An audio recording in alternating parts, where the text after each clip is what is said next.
श्रोतेहो नमस्कार. आजच्या वृत्तविशेष या कार्यक्रमात आपलं मनःपूर्वक स्वागत. श्रोतेहो, आजच्या युगात स्मार्टफोन हा आपल्या आयुष्याचा सर्वात महत्त्वाचा भाग बनला आहे. फळभाजी खरेदी करण्यापासून ते बँकेच्या मोठ्या व्यवहारापर्यंत आपण एका क्लिकवर कामं पूर्ण करतो. पण हीच डिजिटल सोय कधीकधी आपल्यासाठी किती मोठी डोकेदुखी ठरू शकते याचा विचार कधी आपण केलाय? आजच्या डिजिटल युगात आपलं जीवन नक्कीच सोपं झालं आहे. मात्र त्यामुळे आर्थिक फसवणूक देखील मोठ्या प्रमाणावर वाढली आहे. सायबर फसवणुकीपासून सुरक्षित राहण्यासाठी सरकारतर्फे वेळोवेळी मार्गदर्शन केलं जातं. सावध राहण्याचे संदेशही दिले जातात. या पार्श्वभूमीवर डिजिटल सावधगिरी आणि आर्थिक फसवणुकीपासून सुरक्षा या विषयावर आंतरराष्ट्रीय सायबर कायदेतज्ञ डॉक्टर प्रशांत माळी यांच्याशी केलेली चर्चा आजच्या वृत्तविशेषमध्ये ऐकूया. सर, आजच्या काळात डिजिटल अटक म्हणा किंवा KYC update, part time job, गुंतवणूक आणि ओटीपी फसवणूक इतक्या वेगानं का वाढत आहे? आणि जर समजा फसवणूक झालीच तर सामान्य नागरिकांनी पहिली सावधगिरी कोणती बाळगावी? आज सायबर गुन्ह्याकडे तंत्रज्ञान, डेटा आणि मानसशास्त्र तिन्ही शस्त्र आहेत. यामुळे ते हजारो लोकांना एक क्लिक मध्ये फोन, मेसेज किंवा बनावट वेबसाईट पाठवू शकतात. तुमचे खाते बंद होईल, तुमच्यावर केस झाली आहे, तुम्हाला हं. मोठा नफा मिळेल, अशा भीती आणि लोभाचा वापर केला जातो. पहिली सावधगिरी मी तुम्हाला सांगू इच्छितो म्हणजे घाईत निर्णय घेऊ नका. म्हणजे कोणताही ओटीपी पिन, युपीआय पिन किंवा स्क्रीन शेअरिंग ऍक्सेस बिलकुल देऊ नका. त्याला एक गोल्डन शब्द आहे, इंग्लिशमध्ये आपण म्हणतो think before you click. Digital युगातील हेच नवे सुरक्षा मंत्र झालेले आहे. थोडासा विचार करा, वेळ द्या. घाई केल्याने खूप सारं नुकसान लोकांचं सध्या होतो आहे हं. असं मी बघितलेलं आहे. सर, अनेकदा असं होतं की शिक्षित असूनही आर्थिक सायबर फसवणुकीचे बळी अनेक जण ठरत आहेत आणि सायबर गुन्हेगार लोकांच्या मानसशास्त्राचा नेमका असा कसा गैरवापर करतात? म्हणजे त्यांना कसं कळतं की समोरची व्यक्ती जी आहे तिला आपण फसवू शकतो? अतिशय चांगला प्रश्न आहे हा. सायबर गुन्हेगार संगणकापेक्षा मानवी मेंदू अधिक हॅक करतात. मग ते कसं करतात? तर ते भीती, लालच, विश्वास आणि घाई याचा वापर करतात. हं. बरं, ते तुम्हालाच बरोबर तुमची भीती, लालच, विश्वास, घाई कशात असेल तुम्हाला हे कळण्यासाठी ते एआय चा सुद्धा वापर करतात. म्हणजे एआय टूल वापरून तुमचं प्रोफाइलिंग केलं जातं. म्हणजे सगळ्या सोशल मीडिया, तुमचा जो हं. काही प्रेझेन्स असतो सगळ्याकडे, त्याच्यावरनं तुमचं एक प्रोफाईल म्हणजे तुमची पर्सनॅलिटी बनवली जाते. काय आवडतं, काय नाही आवडत, हं. कशाला रिॲक्ट कराल, कशाला नाही करणार. तर हं. उदाहरणार्थ मी तुम्हाला देऊ इच्छितो, की भीती हं. कशी दिली जाते. लगेच हं. म्हणते तुमच्या मुलाला अटक झाली आहे, भीती दिली. मग लालच द्यायचं असेल तर काय म्हणतील, 10,000 गुंतवा, 1,00,000 मिळवा. जर विश्वास संपादन करायचा असेल तर म्हणतील मी बँकेतून बोलतोय किंवा मी इन्शुरन्स कंपनीमधनं बोलतोय किंवा मी इन्कम टॅक्स मधनं बोलतोय. असे विश्वास संपादन करतात ते. मग म्हण घाई पण निर्माण करतात. म्हणजे आत्ताच करा नाहीतर खाते बंद होईल किंवा आत्ताच करा नाहीतर ही जी स्कीम आहे ती बंद हं. होईल. हे जी घाई तुमच्याकडे निर्माण करतात आणि शक्यतो घाईला सिनियर सिटीजन्स असतात ते बळी पडतात. मग आता काय झालंय की शिक्षण असूनही भावना सक्रिय झाल्या की विवेक मागे पडतो आणि बरोबर. त्यामुळे डिजिटल साक्षरतेसोबत भावनिक सावधगिरी देखील आवश्यक आहे. सोशल मीडियाचा वापर करताना नेमकी कोणती काळजी घ्यावी? बघा, सोशल मीडिया वापरताना पहिलं तर तुम्ही जे काय त्याच्यावर आपले पर्सनल गोष्टी टाकू नका.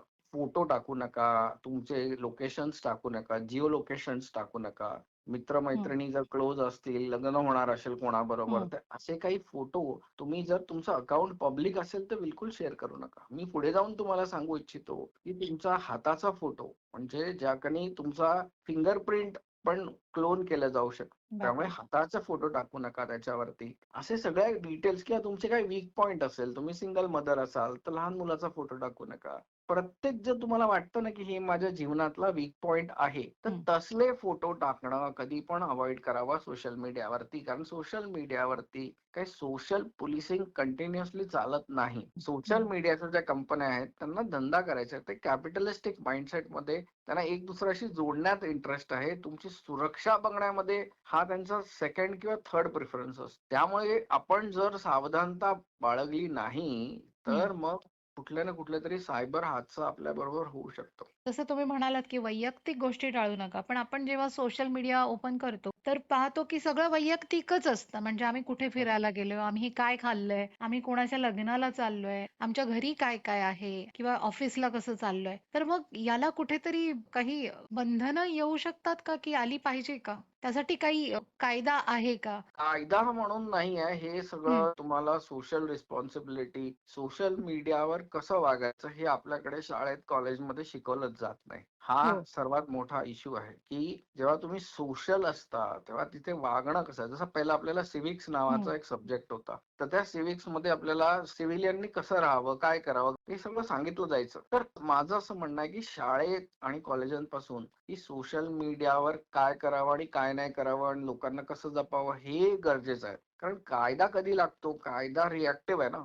प्रोएक्टिव्ह आपण जर शिकवलं तर गरजेचं आहे आणि महत्वाचं काय गोष्ट आहे याच्यामध्ये, की काही गोष्टी कायद्यापर्यंत जात सुद्धा नाही हो. आता काही जणांना, काही स्त्रियांवरती एकदम हलक्या दर्जाच्या कमेंट केल्या हं. जातात आणि कधी-कधी तिच्या फोटोवरती जाऊन काही मुलं कमेंट करतात त्याच्यावरती आणि हो. त्या कधी-कधी आपल्या म्हणजे मातृभाषेत असतात किंवा त्यांच्या मातृभाषेत असतात. जे हं. म्हणजे इंग्लिशमध्ये नसतात. त्याच्यामुळे काय होतं, की जे हे सोशल मीडियाचा जो एआय असतो त्याला खूप वेळा कळत पण नाही ते. हं. त्यामुळे तो त्याला डिलीट करत नाही किंवा तुम्ही जर त्याला सांगितलं, की ही कमेंट काढून टाका, तर ते खूप वेळा त्यांचा एआय रिप्लाय देतो, की माझ्या पॉलिसीच्या बरोबर आहे, पॉलिसी विरोधात नाही म्हणून. कारण त्यांना काही शब्द असतात मराठी भाषेत किंवा हं. कुठल्याही भाषेत ते त्यांना खराब शब्द आहेत म्हणून कळत नाही. म्हणून आपण जितकं स्वतःहून आपले पायदंडे घालू स्वतःला सोशल मीडियावर वावरताना खरोखर सर तुम्ही खूप महत्त्वाचा मुद्दा मांडलाय, की आपल्याला जसं शिकवलं जायचं, की समाजात वावरताना, घराबाहेर वावरताना कसं वागलं पाहिजे, काही केलं पाहिजे, काही नाही आणि सोशल मीडियावरती वावरताना कसं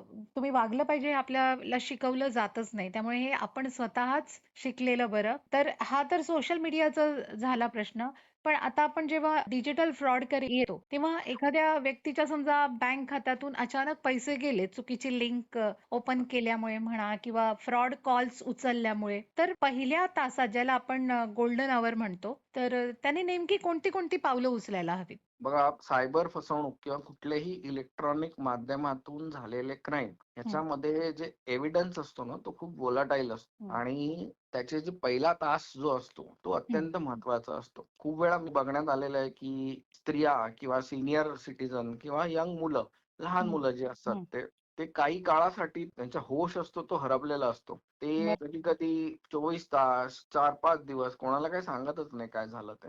अवेअरनेस म्हणून करणं गरजेचं आहे, जे आपण आता सांगतोय. हं. सर्वात महत्त्वाचा मुद्दा काय असतो, की जे पहिल्या 1 तासामध्ये 1930 ही जी हेल्पलाईन आहे, त्याला हं. फोन करणं गरजेचं आहे. नंतर तुम्हाला national cyber crime reporting portal आहे आपलं भारत सरकारचं मिनिस्ट्री ऑफ होम अफेअर्सचं. हं. त्याचं नाव cybercrime.gov.in आहे. मी रिपीट करतो cybercrime.gov.in. तुम्ही सायबर क्राईम रिपोर्टिंग जरी Googleवर टाइप केलं तरी ती वेबसाईट पहिली येते. तिथे जाऊन आपली कंप्लेंट दाखल करणार. तिकडे तुम्हाला ते मोबाईल नंबर, ओ-टी-पी वगैरे विचारून हं. तुम्हाला हं. ऑथेंटिकेट करतील. नंतर संबंधित बँक जी असेल त्याला माहिती द्या.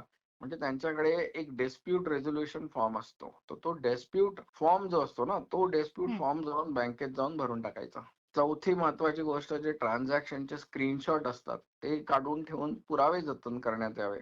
5वी असते, की तुम्हाला जर तुमची खूपच मोठा आहे आणि काही तुम्हाला वाटतंय वरती काही झालेलंच नाहीये, तर हं. जवळच्या पोलिस स्टेशनमध्ये जाऊन तक्रार देणं. सायबर पोलिस स्टेशनवर जायला पाहिजे असं काही नाहीये. आता हल्ली सगळ्या पोलिस स्टेशनमध्ये सायबरचा ऑफिसर बसलेला असतो. तर तुम्ही तिकडेही जाऊन ही कंप्लेंट केली तर महत्वाचं आहे. कारण वेळेत रिपोर्ट केल्याने काय होतात, की हे पैसे फ्रीज होतात. समोर ज्या अकाउंटला गेलेले असतात ते. हं.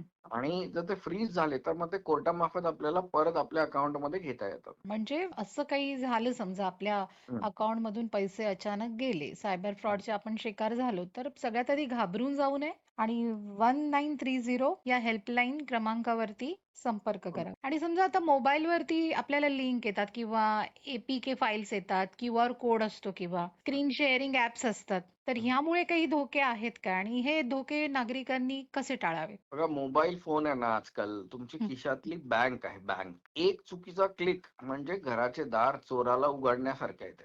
एपीके फाईल्स मध्ये नेहमी खूप वेळा मॅलवेअर असू शकतं. एपीके फाईल्स म्हणजे ऍप्लिकेशन फाईल्स आहेत, ते अँड्रॉइडची पॅकेज फाईल्स असतात. हा एपीके फाईल्सचा खतरा फक्त अँड्रॉइड वापरणारा असतो, आयफोन वाल्यांना नसतो. मग क्यूआर कोड स्कॅन करून पैसे जातात खूप वेळा, ते एक प्रॉब्लेम असतो की भाई क्यूआर कोड स्कॅन केल्याने काय होतं की ते जो क्यूआर कोड असतो तो पैसे देण्यासाठी आलेला असतो, म्हणजे त्या समोरच्याला देण्यासाठी आलेला असतो हो. किंवा त्याने घेण्यासाठी पाठवलेला असतो.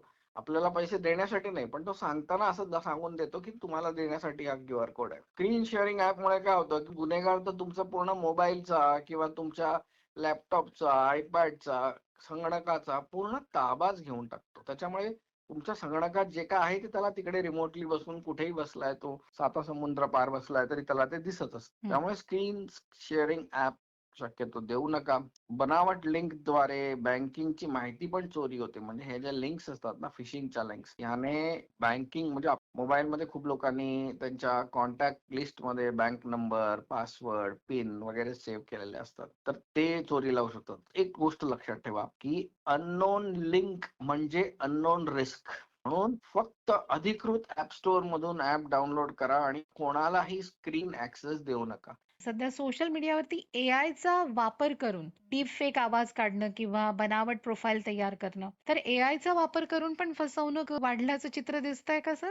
बघा, आता सगळंच एआय इनेबल्ड सायबर क्राईम झालेलं आहे. आता काय झालंय, एआय त्यांना प्रोफाइलिंग करू देतं तुम्हाला, किंवा तुम्हाला कुठली चॉईस आहे, तुम्ही इन्कम टॅक्स भरणार आहात की तुम्हाला रिफंड मिळणार आहे, की तुम्हाला ईडीची काय नोटीस आली आहे का वगैरे, काही असं जे डिटेल्स त्यांना माहित असतात, जे तुम्हाला अपेक्षित असतं, अशाच मजकुराचा तुम्हाला ईमेल येईल आणि मग तुम्ही त्याला क्लिक करून तुम्हाला वाटतं तो खरा आहे. आणि एआय मुळे आता चेहरा आणि आवाज दोन्हीही बनावट तयार होऊ शकतात. त्यामुळे म्हणजे ते दिसतं तसं नसतं म्हणूनच जग फसतं. जुनी वाक्प्रचार होता, हो. तो एआय ला लागू होतोय आता.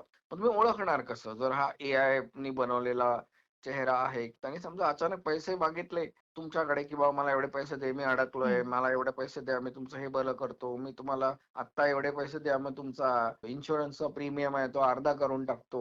हे असे काही त्यांनी पैसे सुरुवातीला कुठल्याही याच्यात मागितले की समजायचं हा फ्रॉड असू शकतो. व्यक्ती व्हिडिओ कॉल टाळते का तुमच्या बरोबर? जर बोलणारी व्यक्ती असेल तर त्याला सांगायचं व्हिडिओ कॉल कर मला. मग ती व्हिडिओ कॉल जर टाळत असेल तर समजायचं आपण. किंवा प्रोफाईल नवीन किंवा संशयास्पद आहे का ती? खूप वेळा तुम्हाला फेसबुकवरनं रिक्वेस्ट येते किंवा इन्स्टावरनं रिक्वेस्ट येते आणि नंतर बघितलं तर काय असतं, ते एखाद्या स्त्रीचा मुलगा, एखाद्या फॉरेनर स्त्रीचा फोटो असतो आणि तिचे सगळे मित्र जे दिसतात ते सगळे इंडियन दिसतात. हे एक तुम्हाला नकार घंटा तुमच्या डोक्यात वाजली पाहिजे की हे सगळे इंडियन लोकच का हिच्याबरोबर. एखादी कुठची तरी फॉरेनर कंट्रीची कोणतरी तुम्हाला रिक्वेस्ट पाठवते, तर ती तुम्हाला का पाठवेल? हे प्रश्न जोपर्यंत तुमच्याकडे येत नाही तोपर्यंत तुम्ही सिक्युअर राहू शकत नाही.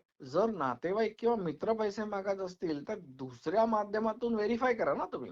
तुम्हाला जर म्हणजे फोन करा, दुसरीकडनं फोन करा, घरात दुसरी मंडळी असतील त्यांच्या फोनवरनं त्यांना फोन करून विचारा. म्हणजे काय आहे थोडक्यात की एआय युगामध्ये ट्रस्ट बट व्हेरीफाय, म्हणजे विश्वास ठेवा पण व्हेरीफाय करा. ही नवीन डिजिटल संस्कृती असली पाहिजे आपल्या पूर्ण फॅमिलीमध्ये. म्हणजे एकूणच आपली डिजिटल फसवणूक होऊ नये, आपल्या सोशल मीडिया अकाउंटचा गैरवापर होऊ नये यासाठी सर्वांनीच दिसतं तसं नसतं हे लक्षात ठेवलं पाहिजे. तर तुम्ही खूप महत्वाची माहिती आमच्या श्रोत्यांना दिली आहे त्याबद्दल खूप खूप धन्यवाद. श्रोतेहो, आपला वृत्तविशेष हा कार्यक्रम आपण न्यूज ऑन AIR या ॲपवर लाईव्ह ऐकू शकता आणि तसंच आमच्या मुंबई एअर न्यूज या यूट्यूब वाहिनीवर कार्यक्रमाचं ध्वनिमुद्रण आपल्याला कधीही ऐकता येईल. याबरोबरच आपला आजचा वृत्तविशेष हा कार्यक्रम संपला. हा कार्यक्रम आकाशवाणी मुंबईच्या प्रादेशिक वृत्त विभागानं सादर केला. संपादक आणि सादरकर्त्या संगीता गोडबोले, निर्मिती सहाय्य स्मिता दळवी, लेखन आणि समन्वय प्रिया नारायण जाधव आणि निवेदन कौस्तुभ पटाईत.